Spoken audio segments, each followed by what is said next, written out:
In this video, I'm going to teach you how to fix Swiggy multiple accounts detected problem. So if you're detected to have multiple accounts on Swiggy, what you can do is you first need to head over and then clear your app cache. To do that, you can actually head over and then long press on the app itself and then remove the cache, or you can also uninstall and install it. If you're accessing Swiggy on your browser, you can click on these three dots, scroll down and click on this settings.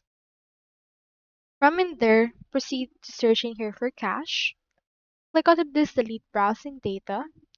Make sure that this cache images and files is checked and click on this delete data option that we can see right there.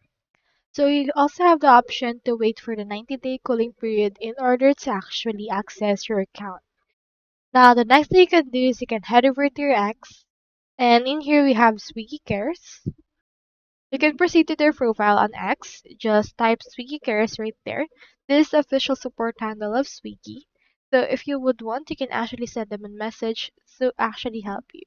So as you can see, they're actually proactive and they help reach out to people having some problems.